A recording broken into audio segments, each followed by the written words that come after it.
இழந்தத அனைத்தையும் இந்த நேரத்தில் இந்த தேதியில் நீங்கள் பெற்றிருக்க வேண்டும். பெறாமல் போனதற்கு காரணத்தை தெரிஞ்சா அதிர்ச்சி அடைவீங்க. அன்னைக்கு உங்களை எப்படி மதிச்சாங்க? உங்கள் சொந்தம், உங்கள் பந்தம், உங்கள் நண்பர்கள். ஆனால் இன்னைக்கு உங்களை பார்த்தாவே வெறுக்கிறாங்க. பார்த்தும் பார்க்காத மாதிரி போகிறாங்க. வீட்டுக்குள்ளேயே ஒரு ஜெயில் மாதிரி வாழ்ந்துக்கிட்டு இருக்கீங்க. வெளியில் வர வேண்டாமா? நடந்ததை யாராலையும் மாற்ற முடியாது. ஆனால் நடக்க போவதை சாயப்பாவோட நாமத்தின்படி சிறப்பாகவே மாற்ற முடியும். உங்களுடைய மறுபக்கம் இதுதான். ஆனால் இந்த பக்கத்தை நீங்கள் இப்போ வரைக்கும் படிக்காமல் இருக்கீங்க. இந்த பக்கத்தை படிக்க ஆரம்பிச்சிட்டா உங்கள் வாழ்க்கையில் இனி என்ன நடக்க போகுது அப்படின்றத நீங்கள் உணர்ந்துக்க முடியும். சாயப்பாவை நம்பும்போது, சாயப்பாவோட பாதத்தில் நமது வாழ்க்கையை வைக்கும்போது, சாயப்பா சொல்லக்கூடிய ஒரு விஷயத்தையும் செய்யும்போது, சாயப்பா பிரம்மன் கிட்ட போயிட்டு உங்கள் தலையெழுத்தை எப்படி மாற்றணும் அப்படின்னு அவர் சொல்கிறாரு. அதன்படி நம்ம பிரம்மா நம்ம தலையெழுத்தை மாற்றி எழுதுவார். இது 100% உண்மை. தொலைச்ச வாழ்க்கையை மறுபடியும் பெறுவோம். அதற்கு தான் இந்த வாய்ப்புகள். தொடர்ந்து அன்பே சாய் பதிவுகள் உங்கள் காதிலையும் உங்கள் கண்களிலையும் வந்துக்கிட்டே இருக்குதுன்னா அதுக்கு அர்த்தம் இதுதான். தொலைத்த வாழ்க்கையை நீ பெறுவதற்கு உண்டான காலத்தில் அதை பெறாமல் போயிடாத. மறுபடியும் வாய்ப்புகள் வராது. மறுபடியும் இந்த உலகத்தில் இருக்கக்கூடிய மாய வலைகள் உன்னை ஆட்கொண்டால் உன் நிலை என்ன ஆகும்? ஓம் சாயிரா சாயிரா, ஓம் சாயிரா சாயிரா, ஓம் சாயிரா சாயிரா, அன்பே சாயிரா, பேரன்பே சாயிரா, அகிலம் தளிக்க ஆத்மா விழிக்க அனுதினம் சாயிரா, எங்கள் அன்பே சாயிரா. ஒன்றே இறைவன், ஒன்றே பூமிக்கென்றும் சாயிரா, சரணம் சாயிரா, நன்றே செய்து வாழ்வோம், நாம் ஒன்றே செய்து வாழ்வோம், அன்பே சாயிரா.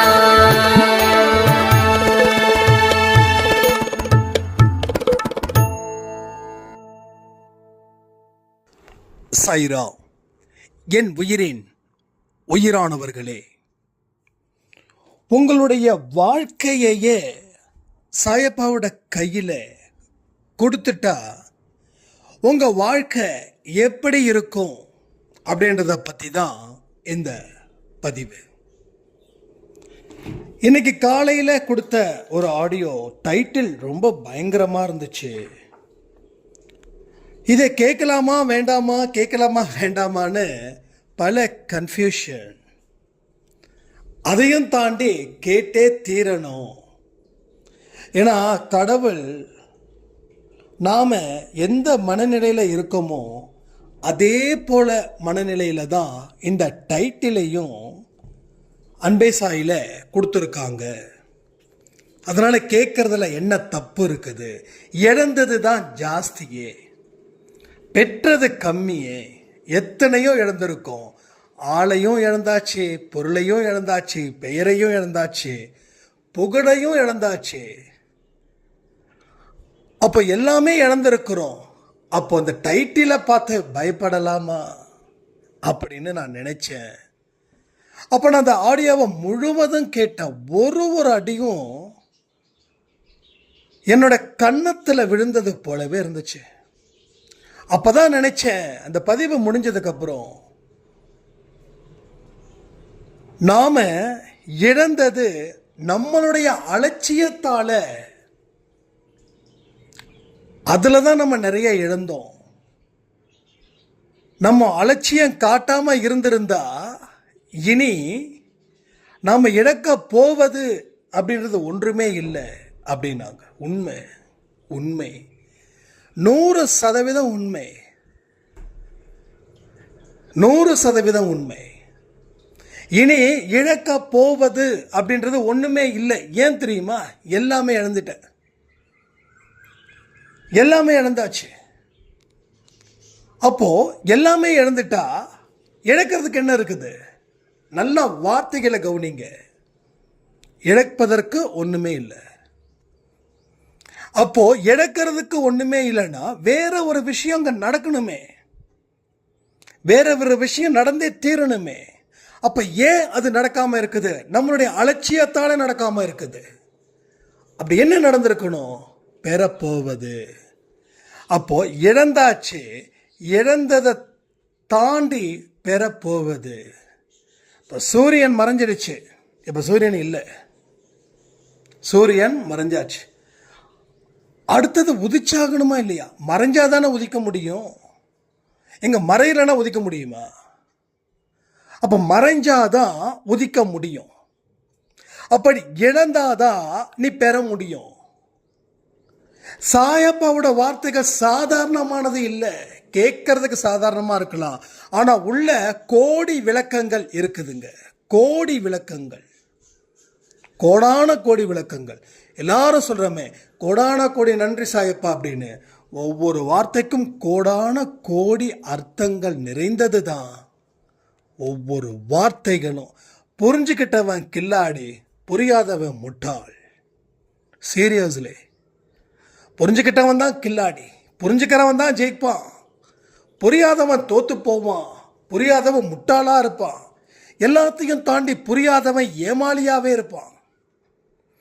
கடைசியில் எல்லாரும் என்னை ஏமாத்திட்டாங்கன்னு சொல்லி அறிவே இல்லாம பேசிட்டு இருப்பான். எஸ், உண்மை. என்னை ஏமாத்திட்டாங்க அப்படின்னு யாராவது சொன்னாங்கன்னா அவங்க அறிவில்லாதவர்கள், அவங்க முட்டாள்கள்னு அர்த்தம். உண்மையா இல்லையா? அறிவானவர்கள் ஏமாறுவாருங்களா? புரிஞ்சுக்கோங்க, அறிவானவர்கள் ஏமாறுவாங்களா? அறிவில்லாதவர்கள் தான் ஏமாறுவாங்க. அறிவானவர்கள் ஏமாற முடியாது. அறிவே இல்லாம வாழ்ந்துட்டு இருக்கிறவன் தான் ஏமாறுவான். அவனை தான் அறிவு இருக்கிறவன் ஏமாத்துருவான். இதுதான் இங்க நடந்துகிட்டு இருக்குது. கடவுள் மேல குறை இல்லை, உங்க பிறவி மேலையும் குறை இல்லை, உங்க வாழ்க்கை மேலையும் குறை இல்லை. நீங்க நடந்துக்கிற விதம் தான் குறை, நீங்க புரிஞ்சுக்கிற விதம் தான் குறை. அந்த குறைய சரி பண்ணிட்டா நிறை கிடைச்சிடும். அப்போ மறைஞ்சாதான் சூரியன் எப்படி மறுபடியும் வெளிச்சத்தை கொடுக்க முடியுமோ, நீ இழந்தாதான் மறுபடியும் பெற முடியும். ஆனா நீ பெறுவதற்கு தகுதி இல்லாதவனா இருக்கிற, பெறுவதற்கு அறிவை அடமானம் வச்சுட்ட. நீ முட்டாளா இருந்து பெறணும்னு நினைச்சனா எப்படி பெற முடியும்? இதுவரைக்கும் நீ பெற்றது வேற, அது கர்ம வினைகளால பெறப்பட்டது. இனி உன்னோட அறிவும் உன் மனசும் இங்க வேலை பார்த்தாதான் நீ பெற முடியும், இல்லைன்னா பெற முடியாது. எத்தனை பேர் இதை நம்புறீங்க? நம்ம ஏமாறுறோம், நம்ம முட்டாளுன்னு எத்தனை பேர் ஒத்துக்கிறீங்க சொல்லுங்க? ஒத்துக்கிறவங்க கமெண்ட் பண்ணுங்க, ஒத்துக்காதவங்க கமெண்ட் பண்ண வேண்டாம். உங்களை ஒத்துக்க வைப்பார் கடவுள். இன்னும் நிறைய எக்ஸ்பீரியன்ஸை கொடுக்கணுமா உங்களுக்கு? ஒருத்த 1000 ரூபாய் கொடுங்க, உங்களுக்கு மாதம் 1000 ரூபாய் கொடுக்குறேன் அப்படின்னா நம்ம கொடுக்குறோம். ஐயோ, நான் 1000 ரூபாய் கொடுத்தேன், அவர் மாதம் 1000 ரூபாய் கொடுக்குறேன்னு சொன்னார் அப்படின்னா அங்கே என்ன அர்த்தம்? நீ ஏமாந்துருக்க, நீ முட்டாளாக இருந்திருக்க, நீ அறிவில்லாமல் இருந்திருக்க. அப்போ ஏமாந்துட்டேன்னு சொல்லாத. ஏமாந்துட்டேன்னு சொன்னால் அது உனக்கு வெக்க கேடு. அந்த 1000 ரூபாய் நம்ம கொடுக்குறவன் அவன் எப்படி 1000 ரூபாய் திருப்பி கொடுப்பான்னு அந்த அறிவை பயன்படுத்தியிருந்தா போடா பைத்தியக்காரன்னு சொல்லி விலகி இருக்கலாம். ஆனால் விலகல. அப்போ அறிவை பயன்படுத்தலை, அதனால் அவன் சிக்கின வலையில் நீ சிக்கின. அவன் காரியத்தை சாதிச்சான், உன்னை தூக்கி எரிஞ்சிட்டான். இப்போ நீ விழுந்ததை நடுத்தரும் இல்லை குப்பமேடு.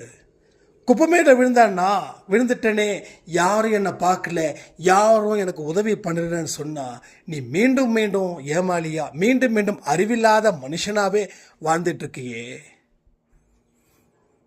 கடவுளுக்கு எவ்வளவு தூரம் நீ கேடு விளைவிக்கிற. எஸ், கடவுளுக்கு கேடு விளைவிக்கிறோம். ஒரு மனுஷன் இன்னொரு மனுஷனுக்கு கேடு விளைவிக்கிறா. அந்த கேடை பெறுகிறவன் கடவுளுடைய நம்பிக்கையில் ஜாஸ்தியாக இருக்கா. அப்போது கடவுள் என்ன சொல்கிறாரு, நான் உன் கூட இருந்தோம், நீ ஏமாந்துட்டு இருக்கியே, அப்போ நான் உனக்கு கொடுத்ததை நீ எதையுமே பயன்படுத்திக்கலையே, உன்னால எனக்கு எவ்வளவு கெட்ட பெயர் இங்கே வந்திருக்குது தெரியுமா அப்படின்னு சொல்லி அவர் கண் கலங்கிக்கிட்டு இருக்கிறார். இதான் உண்மை.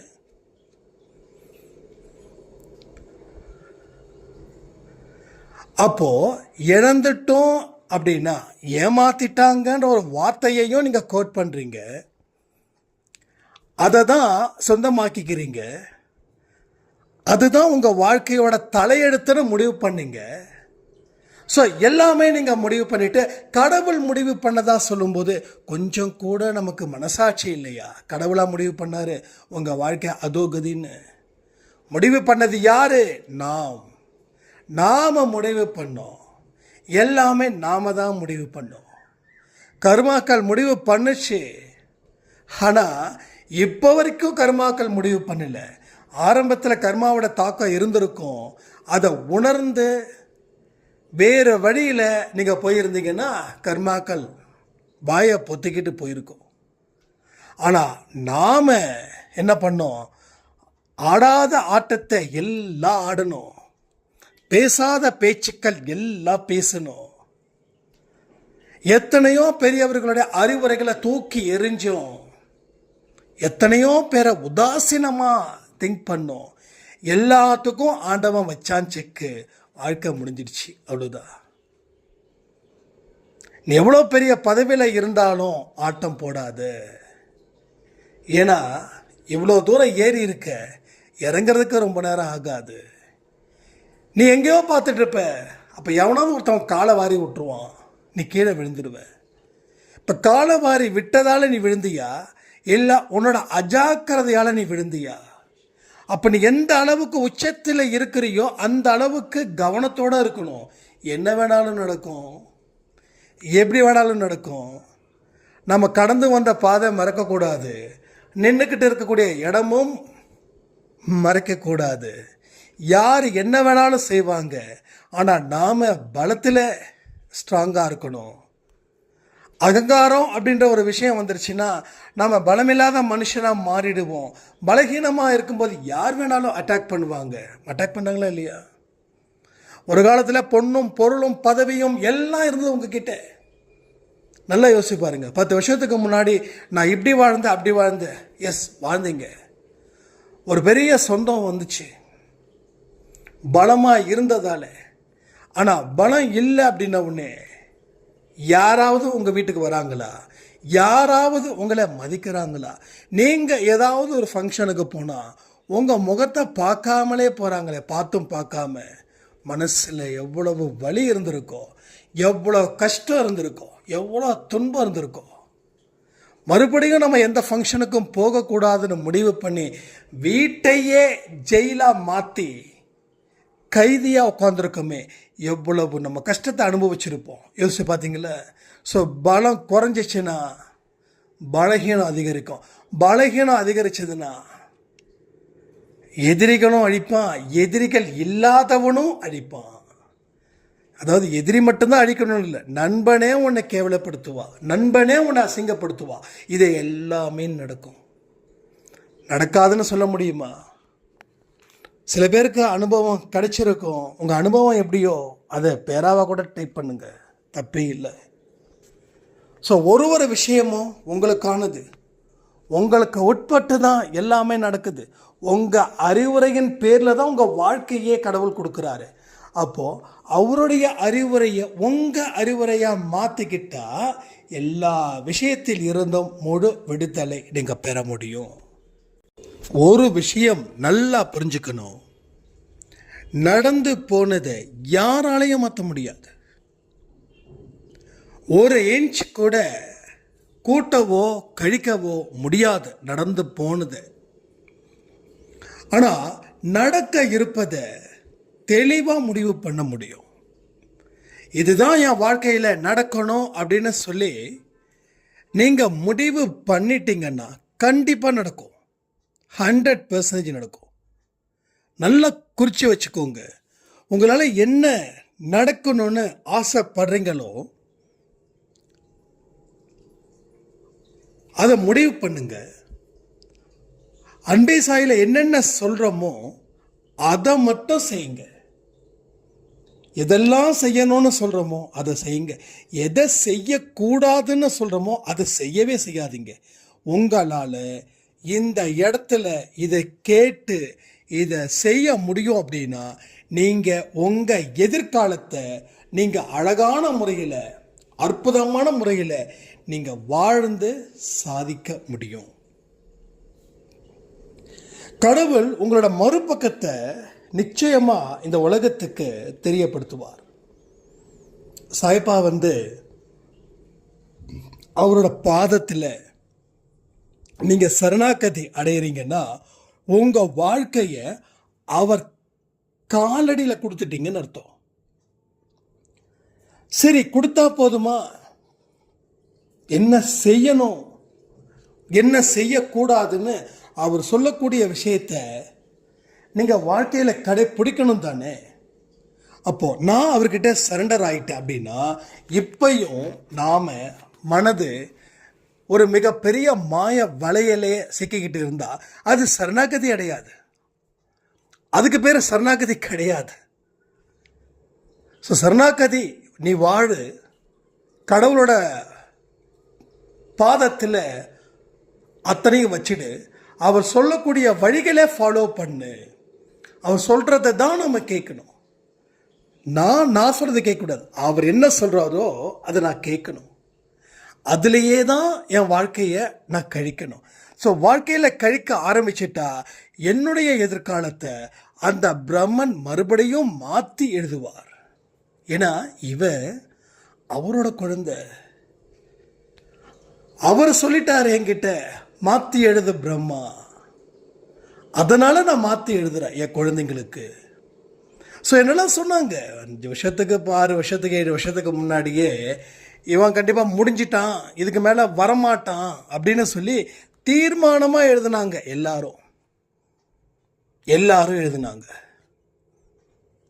சரி, அவங்க எழுதுறது நடந்துருமா என் வாழ்க்கையில்? எனக்கு என்னையா எழுதுறாரு பிரம்மன், அதானே நடக்கும். அப்போ பிரம்மன் கிட்ட போய் நேரடியாக நிற்க முடியாது. அப்போ கலியுகத்தில் யார் குருவோ, குருவின் மூலமாக தான் எல்லாமே நடக்கும். அப்போ குரு கிட்ட தஞ்சம் ஆகு. குரு கிட்ட தஞ்சம் ஆயிட்டா போதும், அந்த பிரம்மன் என்ன எழுதணுமோ அதை குருவின் வார்த்தைகளால் அந்த பிரம்மன் எழுதுவார். அப்படிதான் எனக்கு பிரம்மன் எழுதியிருக்கார்.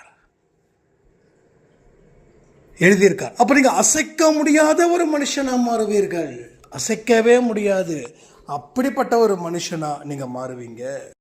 கலியுகத்தில் பொறுத்த வரைக்கும் குருவின் மூலமா வாழ்க்கை வாழும்போது மிகப்பெரிய சக்தி கிடைக்குது. நல்லா யோசிச்சு பாருங்களேன். தெய்வம் எல்லாமே தெய்வம் தான், இல்லைன்னு சொல்லவே இல்லை. ஆனால் தெய்வத்துக்கு முன்னாடி குரு, ஒரு ராகவேந்திரராக இருக்கட்டும், சாயப்பாவாக இருக்கட்டும், புத்தாவாக இருக்கட்டும், அவங்க போதனைகள் அதை நீங்கள் ஃபாலோ பண்ண ஆரம்பிச்சிட்டா அது உங்களை உச்சத்துக்கு கொண்டு போய் வச்சிடும். உச்சத்துக்கு. அதில் கீழே இறங்குறதுக்கு சான்ஸே கிடையாது. நமக்கு தோணும் கீழே இறங்குறோமே அப்படின்னு, மற்றவங்களுக்கும் தோணும் ஐயோ கீழே இறங்கிட்டாரு இனி இவர் அவ்வளோதான் அப்படின்னு. ஆனால் கீழே இறங்கிறதுக்கே ஏற்கனவே இருந்த அந்த உயரத்தில் இருந்து இன்னும் 2 மடங்கு இன்னும் போகுதா. பால் ஒன்று இருக்குன்னு வச்சுக்கோங்களேன், அதை தரையில் இழுத்து போட்டால் எந்த அளவுக்கு மேலே உயரத்துக்கு போகுதோ அதே போல் கடவுளுடைய வழி, அதை தாண்டி குருவோடைய போதனைகள் மூலமாக நம்ம வாழ்க்கையை வாழும்போது தரையில் போடப்பட்ட பால் அது எவ்வளவுக்கு எவ்வளோ உயரத்தில் போகுதோ அது மாதிரி உங்கள் வாழ்க்கை நடக்கும். அதுக்கு கடவுள் 100% கேரண்டி கொடுக்குறாரு சாயப்பா. அப்போ நம்ம மறுபக்கம்னு நான் ஒன்று சொன்னேனே, அது என்னப்பா மறுபக்கம்? நீங்கள் மதிப்பானவர்கள் அப்படின்னு இப்போ வரைக்கும் உங்களால் தெரியல. ஏன் தெரியுமா? நீங்கள் இருக்கக்கூடிய சூழ்நிலை உங்களை அது மாதிரி நினைக்க வைக்குது. அது உண்மை. நான் அடிக்கடி சொல்லக்கூடியதான், செல்லாத காசு. அதாவது ஒரு US டாலர், ஒரு ஆஸ்திரேலியன் டாலர் இங்கே நம்ம யாருக்காவது கொடுக்குறோன்னு வச்சுக்கோங்களேன், அவன் கிழிச்சு எறிவான். ஏன்னா அவனுக்கு அந்த டாலரோட வேல்யூ தெரியாது. அப்போது அந்த நாட்டு பணம் இந்த ஊரில் மதிப்பு இல்லைன்னு நினைக்கிறாங்க. ஆனால் அதே டாலரு அந்த ஊரில் போனால் மதிப்பாக இருக்குதா இல்லையா? அது போல தான் நாம் ஒரு இடத்துல நிற்க தவறிட்டோம், அதனால் மதிப்பை இழந்து காணப்படுகிறோம். அது எந்த இடத்துல நிற்கணும்னு அவர் முடிவு பண்ணும்போது மதிப்பு ஏறும். அதுதான் நம்மளுடைய மறுபக்கம் அப்படின்னு நான் சொல்கிறேன். அந்த மறுபக்கத்தை கடவுளுக்கு நல்லா தெரியும். கடவுள் உங்களுக்கு சொல்லக்கூடிய விஷயத்தை நீங்கள் புரிஞ்சுக்கிட்டீங்கன்னா உங்கள் மறுபக்கம் மறு மதிப்பை கொடுக்கக்கூடிய பக்கமாக அது இருக்கும். நம்ம தொலைந்து போன முகம் மறுபடியும் நேரடியாக வந்து சாய்ப்பா கொடுக்குறாரு. தொலைந்து போனது நம்ம முகம். ஸோ தொலைந்து போன வாழ்க்கையை திருப்பவும் கொடுக்கறதுக்கு கால் கடந்து நின்றுட்டுருக்காரு, கால் வலியோடு நின்றுட்டுருக்காரு. பலருக்கு கேள்விகள் அத்தனையுமே ஒவ்வொரு அன்பேசாய் பதிவிலையும் அவங்களுக்கு கிளாரிஃபிகேஷன் கிடைக்குது. ஏன் சிலருக்கு மட்டும் கிடைக்குதுங்க, ஏன் பலருக்கு கிடைக்கல? யார் எல்லாம் வாழ்க்கையை வாழணும் அப்படின்னு ஆசைப்படுறாங்களோ அவங்களுடைய எண்ணமும் அவங்களுடைய புத்தியும் வாழ்வதற்கு உண்டான வழிகளை முழுவதுமாக தேடுது. வாழ்வதற்கு உண்டான வழிகளை நான் ஏற்கனவே சொல்லியிருக்கேன். எதை தேடுறோமோ அது கிடைக்கும், தேடினாதான் கிடைக்கும். அப்போது சிலர் அந்த மைண்டில் இருக்கும்போது அவங்க தேடும்போது அதற்கு ஒரு பதிவிலையும் அவங்களுக்கு பதில்கள் அமோகமாக கிடைக்குது. சரி, இந்த பதில்களை கிடைச்சி மற்றவங்க எப்படி பயன்படுத்திக்கிறாங்க? பதில் கிடைச்சிட்டா போதுமா? அதுலேயும் ஃபில்டர் ஆகுது. ஒரு 100 பேருக்கு பதில் கிடைக்குதுன்னா அதில் 20% அதை சரியாக பயன்படுத்தி உச்ச நிலைக்கு வராங்க. மீதி 80% பதிலை தெரிஞ்சிடுச்சு. ஓகே, இதை நாம் பொறுமையாக ஹேண்டில் பண்ணுவோம், நல்ல நேரம் பார்த்து ஹேண்டில் பண்ணுவோம், வர வியாழக்கிழமை ஸ்டார்ட் பண்ணுவோம், இல்லை வர 1ஆம் தேதி ஸ்டார்ட் பண்ணுவோம், இல்லை அக்டோபர் 15 சமாதி டே வருது அப்போ ஸ்டார்ட் பண்ணுவோம் அப்படின்னு சொல்லி காத்துக்கிட்டு அக்டோபர் 15 வந்ததுக்கப்புறம் அதை மறுபடியும் அக்டோபர் 15 2026க்கு மாற்றக்கூடிய மனிதர்களும் இருக்காங்க. அப்போது முதல் ஸ்டெப் வந்தாச்சு. அப்போ அடுத்த ஸ்டெப் எடுத்து வைக்கணும். முதல் ஸ்டெப்லேயே ஸ்டார்ட் நின்றுடுறோம். அப்போ 2ஆவது ஸ்டெப் வந்தாச்சு. 3ஆவது ஸ்டெப் எடுத்து வைக்காமல் 2ஆவது ஸ்டெப்பில் நின்றுடுறோம். ஸோ 3ஆவது ஸ்டெப்பு வந்தாச்சு, அங்கே அடுத்த ஸ்டெப் எடுத்து வைக்காமல் அங்கே நின்றுடுறோம். நல்லா புரிஞ்சுக்கோங்க, ஸ்டெப்ஸு ஏற்கனவே உருவாக்கப்பட்டது. அது கண்ணுக்கு அடங்காத அளவில் அந்த ஸ்டெப்ஸ் இருக்குது. ஓகே, இப்போ ஒரு திருப்பதி மலை போனீங்கன்னா இத்தனை ஸ்டெப்ஸ் இருக்குதுன்னு தெரியும். அப்போது நமக்கு தெரியுது. ஓகே, ஒரு சாதாரணமாக சொல்கிறேனே, நான் இது வரைக்கும் திருப்பதி போனது கிடையாது. ஒரு திருப்பதி இருக்கு, 1000 ஸ்டெப்ஸ் இருக்குன்னு வச்சுக்கோங்க. நமக்கு தெரியுது 1000 ஸ்டெப் தான் அப்படின்னு. ஆனால் கடவுள் சொல்கிறாரு, நீ இந்த படிக்கட்டை ஏறு என்னை காண்பாய். அப்படின்னா என்ன அர்த்தம்? இந்த படிக்கட்டை ஏறு என்னை காண்பாய்னா நமக்கு படிக்கட்டு எத்தனை அப்படின்றத சொல்லி கணக்கு சொல்லலை. கணக்கு இல்லை, கணக்கில்லாத படிக்கட்டுகள் இங்கே இருக்குதுன்னு அர்த்தம். அப்போது ஒரு படிக்கட்டும் படிக்கட்டாக நினச்சி ஏறு. அப்போ எந்த படிக்கட்டிலையும் நின்றுடாத. ஏன்னா உன்னுடைய பயணம் நான் தான் சொல்லணும் முடியுதுன்னு, நீயா முடிக்கக்கூடாது. அப்படிதான் இங்கே நடக்குது. இங்கே நான் எல்லாமே பண்ணேன், எல்லாமே செஞ்சேன், ஆனால் ஒரு ஸ்டேஜுக்கு மேலே என்னால் வாழ முடியல, வளர முடியலன்னா எஸ், உங்கள் முயற்சியை இதோட போதும்னு நீங்கள் நிறுத்திக்கிட்டீங்க. அதனால் அது நடக்காமல் போயிடுச்சு. பட் என்னோட முயற்சி இன்னமும் தேவைப்படும். அப்போது கடவுள் என்னைக்கு சொல்கிறாரோ அது வரைக்கும் நான் முயற்சிகள் செய்வேன் அப்படின்னு சொல்லி முயற்சிகள் செஞ்சு பாருங்களேன். அப்போ வாழ்க்கையும் எப்படி ரொம்ப ஈஸியாக இருக்கும், ரொம்ப ஜாலியாக இருக்கும். அதாவது இந்த உலகம் கொடுக்கக்கூடிய சந்தோஷத்தில் தான் நான் ஹாப்பியாக இருப்பேன் அப்படின்னு சொல்கிறது தான் தப்பு. ஆனால் இந்த உலகம் கொடுக்காத சந்தோஷம் கடவுள் அந்த சந்தோஷத்தை கொடுக்குறாருன்னா, உலகம் கொடுக்கக்கூடிய சந்தோஷத்தை விட கடவுள் கொடுக்கக்கூடிய சந்தோஷம் இருக்கே, சாப்பிட்டா ஜீரணமாகும், படுத்தா தூக்கம் வரும், எதிரிகள் நம்ம வீட்டுக்கு முன்னாடி 4 பேர் நின்னாலும் கேஷுவலாக வெளியில் வருவோம். இதெல்லாம் கடவுள் கொடுக்கக்கூடிய சந்தோஷம். கடவுளோட வழியில் இன்பத்தை பெறும்போது அந்த மனுஷன் நம்பிக்கையும் பெறுறான். அப்போ நம்பிக்கை பெறும்போது அவன் பலத்தையும் பெறுறான். அந்த பலம் அவனுக்கு 1000 பேர் அவன் முன்னாடி எதிர்த்து நின்று போரிட்டாலும் இவன் ஜெயிக்கிறான், அந்த 1000 பேர் தோற்கிறார்கள். 1000 பேர் தோற்கிறார்கள். அப்போ யோசிச்சு பாருங்க, நான் சொல்லக்கூடிய விஷயத்தில் ஏதாவது உங்களுக்கு இல்லை, நீங்கள் சொல்கிறது தப்பு அப்படின்னு சொல்ல முடியுதான்னு பாருங்க. ஏன்னா கடவுளுடைய வார்த்தையை தான் நான் இங்கே சொல்கிறேன். அதுக்காக இல்லை இவர் நீங்கள் எப்படிங்க, அதெல்லாம் எப்படி நடக்கும் அப்படின்னாலும் கேள்விகள் கேளுங்க. ஏன்னா இங்கே ஒரு தீர்க்கமான ஒரு ஆர்கியூமெண்ட், ஒரு கிளாரிஃபிகேஷனுக்காக தேவைப்படுது. நீங்கள் கேட்குற சில கேள்வி மற்றவங்களுக்கும் அது பயன்படும். ஆமாம் இல்லை, கரெக்டாக கேட்குறாங்கல்ல, நான் கேட்க வேண்டியதை இவங்க கேட்டாங்க, இவங்க என்ன பதில் சொல்கிறாருன்னு பார்க்கலாம். நீங்கள் எவ்வளோ கேள்விகள் வேணாலும் கேளுங்க, என்னால் பதில்கள் சொல்ல முடியும். ஏன்னா எனக்குள்ள கடவுள் இருக்கிறார். ஸோ உங்களுக்குள்ளேயும் கடவுள் இருக்கார், எல்லாருக்குள்ளேயும் கடவுள் இருக்கார். அப்போது உங்கள் ஒவ்வொரு கேள்வியும் நீங்கள் வாழ்க்கையில் உயரணுன்றதுக்காக கடவுள் உங்கள் மூலமாக கேட்டு அதே கடவுள் ஏன் மூலமாகவும் உங்களுக்கு பதில்களை சொல்கிறார். இப்போ நீங்களும் பெரியவன் இல்லை, நானும் பெரியவன் இல்லை, புரியுதா? எல்லாருமே சரிசமமான மனிதர்கள் தான். இதுதான் உண்மையும் கூட. அதை விட்டுட்டு சில பேர் பெருசாக கடவுள், நான் தான் சக்தி, அது இது பார்க்குறதுக்கே ரொம்ப கேவலமாக இருக்குது சில விஷயங்கள்லாம் கேள்விப்படும்போது. ரைட்டா? சரி, அதை பற்றி நம்ம பேச வேண்டாம். ஏன்னா யாரையும் வெறுக்கக்கூடாது அப்படின்றது தான் இந்த கசாயப்பா நமக்கு சொல்லி கொடுத்த போதனை. ஸோ அதனால் யாரையும் நம்ம கீழ்த்தரமாக நினைக்க வேண்டாம்.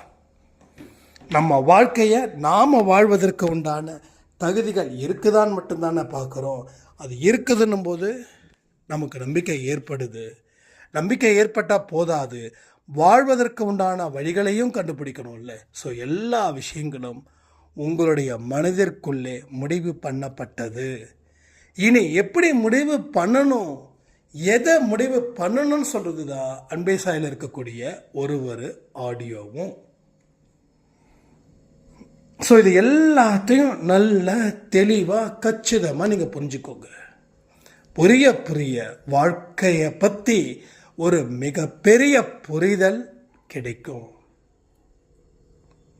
அதே போல் இன்றைக்கி சாய் 365 கேள்வி பதில் 3 மணிக்கு பப்ளிஷ் ஆகிருக்கு. அதே போல் சாய் கொடையில் நம்ம சாய் அங்கமுத்துக்கு மெடிடேஷன் செய்யும்போது கடவுள் சொன்ன ஒரு மெசேஜ் அதுவும் பப்ளிஷ் ஆகிருக்கு. ஸோ எல்லாமே வாட்ஸ்அப் நம்பரில் ஸ்டேட்டஸாக வச்சுருக்கோம். ஸோ 3 மணிக்கு 6 மணிக்கும் பப்ளிஷ் ஆகும். விஷ்ணு சாய்ராமுடைய ஆடியோ காலையில் ஒவ்வொரு நாளும் 11 மணிக்கு பப்ளிஷ் ஆகும். ஸோ எல்லா ஆடியோவும் முக்கியம்தான். பட் முடிஞ்ச அளவுக்கு எல்லாத்தையும் கேட்க முயற்சிகள் செய்யுங்க. ஏன் அப்படின்னா ஒவ்வொரு விஷயத்துக்கும் கடவுள் நமக்கு ஏதாவது ஒரு விஷயத்தில் மெசேஜஸை யார் மூலமாகவோ சொல்லி கொடுத்துக்கிட்டு தான் இருப்பார்.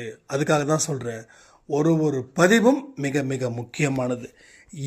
யார் ஆர்வத்தோட ஒரு விஷயத்தை தேடுறீங்களோ அவர்கள் எல்லாமே கிடைக்கிற மாதிரி நம்ம கடவுள் செய்வார்னு சொல்லி இந்த பதிவை நான் முடிக்கிறேன். ஜெய் சாய்ராம்.